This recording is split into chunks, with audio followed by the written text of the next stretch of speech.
Hi, everybody. It's Sylvia and Peter. We're back talking about something that happens in the real world as far as human beings and mental health and well-being is concerned.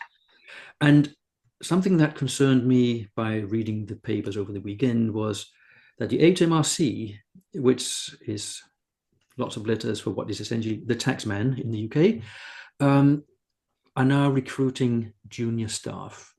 And the first time those junior members of staff meet another human being is the first day at work. So up until that point, every bit of the recruitment process has been done by automated, pre-recorded questionnaires, questions AI, some kind of non-human interaction. So machines are hiring humans, which to me is troubling because I thought humans would be good at hiring humans.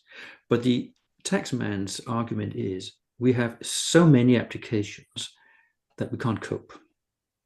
Well, I have been an applicant once in the past, and there were always loads of applicants, hundreds for each position.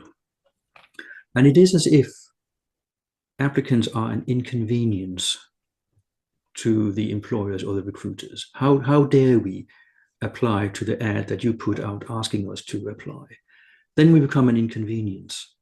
My sort of view is that when that happens, when recruitment happens in that way, that is very indicative of how you're going to be treated once you're inside the organization and having been hired. So this is not about for or against technology. It's there. It's got loads of wonderful purposes. It's more about how do we apply it appropriately. When you first said that, the first time a new recruit meets a human person is when their first day at work. So through the whole interview process, they don't speak to a human being. No. Goodness. Me, perhaps old school, like you say, I'm for all technology. I think it's marvelous. But in that context, I find that a bit odd. What happens during that interview process when I imagine they're predictive and prescriptive questions and an interviewee's answers don't fit the questions? What happens then? Is that person automatically rejected? What if the applicant has something else to add? Where does that go? And are we then not trying to squeeze all the applicants into one prescriptive style when as human beings we are all individual? That's I hadn't heard of that, and all sorts of things are flying around in my head as how that actually can work. And equally, if you are an applicant and you get through that system and you get into work and you're sitting with people, what happens then if you don't like it? You don't get on with in that environment because you've gone all from speaking to, in effect, a computer screen, and for want of a better phrase, a robot, to actually getting into a human environment. What happens then? It's a bit like, you apply for a job and you get the job and you get in and you find actually it's very different to what you expected and how the job was portrayed. Yes. I'm a bit sort of flabbergasted with that. It was a bit of a shock for me as well, but I just picked up on something you mentioned there that, well, the algorithm, whatever it is, will have some predefined success criteria.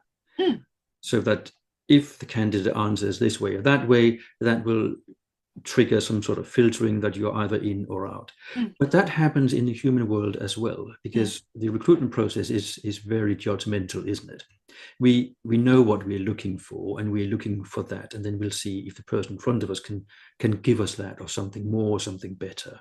So that is not particularly different to what a human would do, because at the end of the day, it's humans designing the robots and the AI. So there has been some human intervention and success criteria put in there at some point. But you can't ask questions. You can't get a feel for who your future boss or colleague or HR department might be. You only have this very sort of impersonal, online, automated, pre-recorded something or other. I don't even know what words to use to describe this. And maybe if you're eager to get a job, if you're hungry, you won't bother, because if you get a job, you get a job. Fine, you can pay the bills. But for someone like me who wants to also have the recruitment process as being a two-way process, I don't get a chance to figure out if I think I can actually see myself working for this organization, whether it's the MHRC or somebody else. I just find that there's a time and a place for AI and other tech. And in this particular instance, I think it's not the case.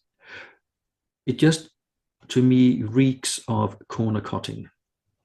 And when something new comes up, it's always the scammers and the corner cutters who have a field day first, isn't it? And then some of it dies down. Something that is great gets a bad name, and then eventually it lands somewhere with practical uses. Because technology has been part of the recruitment process for years, with machines reading CVs and looking for phrases or keywords. There's nothing new. I just don't like it in that process. Couple of things there. Like you say, in the interview process, I think many years ago, the interviewee was interviewed and it was a one-way street. Now more and more, the interviewee asks, the prospective employer, because it's a two-way street. What can you do for me? If I go, an interviewee wants, especially these days, wants to know what the environment's like, and there's lots of different criteria now. Does that person want to work for that organisation if they can provide X, Y, and Z? So it is a two-way street. And the other thing, like you say, there has always been technology involved in interviews. And yes, as you say, the interview process, how you described, I would also slightly deviate from that as well, because when I've interviewed people too, yes, I know the type of person and the background experience that I'm looking for to backfill an open position that I have. At the same time, there is an element, and there's a particular instance I can think of particularly, where we wanted a certain person with certain experience, yet in my head, that can always be taught. It's the person themselves that I want for that position. And I remember having a CV from someone. I actually remember writing across the top wild card, because it was nothing like, hadn't worked in the product that I was in. But when you met this young man, yes, we wanted him for the job. So there is that as well, that you won't actually know, because it can always be taught, but it's the person that fits the job, whether you're trying to, create a diverse group or with different ideas, because we don't want to hire in our own ilk. But again, if you use it down to AI, you just get the person, I want 1 to 10, I'll get the person 1 to 10. But the person 1 to 10 persona, character, temperament might not fit with the person that we want in our team. So there's that angle as well. It doesn't always work like that.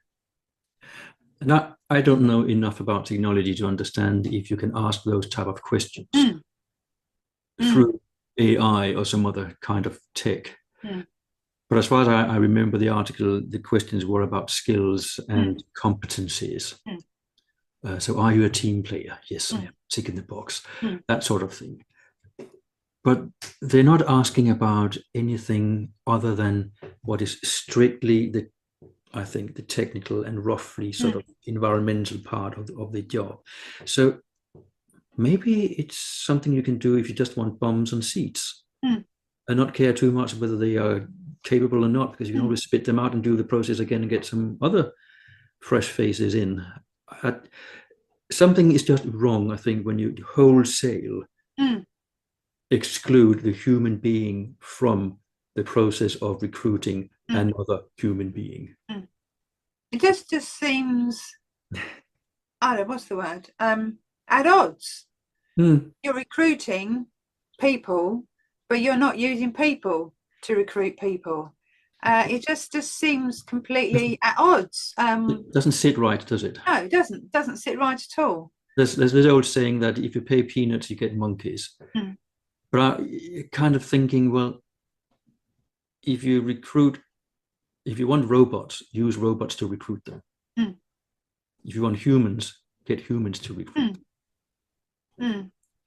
It is and it also sort of slightly worrying if that's the way things may potentially go. I think it's worrying that you're using robots to employ humans, and those humans will be speaking to humans when the likes of you and I ring HMRC.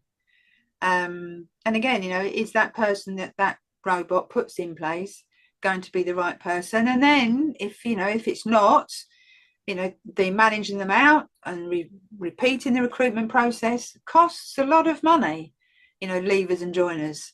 Yeah. So yeah, does it not make sense to employ the correct or appropriate person to start with? Well, there's all sorts of things can go on wrong with this, Peter, all sorts. It sounds a little bit like false economy, doesn't it? If indeed you end up recruiting a lot of unsuitable characters, and you have to get rid of them again, and you have to start the process again. Of course, a machine-only process is dirt cheap, but someone has had to set it up at some point. So money has already been spent setting up the process. And maybe that's what they want to recoup. I don't know. But like any other project, the most important phase that you're at, most important phase in a project is the one that you're at. So there's no point in implementing if you haven't defined what the project is about, for example. There's no point in planning if you haven't defined it. You can't implement if you haven't planned. And you can't finish a project if you haven't implemented it according to the plan and the scope. And now you're recruiting in a cut down version, and you get all sorts of people in, and then you have to do a repair work on that afterwards. Where it's more costly because they have to go through 10 weeks of training or something to become telephone sort of support operator people. And if they're misfits, you have spent time and money recruiting them, setting them up on the system and HR and money and pensions and things, and then 10 weeks of training, and then they are just not suitable. Isn't that false economy? It must be more expensive than getting the right people at the start. And also, I think we have to remember that these are people. These are human beings. These are people. These are individuals. They are persons. They are not to be employed and spat out because they didn't meet the criteria, or once they get into the place of work, realise they're not suitable, and then we'll just manage them out and get someone else in. These are human beings. These are people. I think sometimes that gets lost in all this technology. We are talking about in recruiting human beings to do a human being's job. They're not a photocopier or a phone or a desk. These are human beings with a heartbeat and feelings and emotions. So I just find this odd. So is this a reflection on the rubbish attitude people have to other human beings, that we are just, as we talked about before, human doings, that we are reduced to being machines rather than human beings? Now, you and I have been around this one.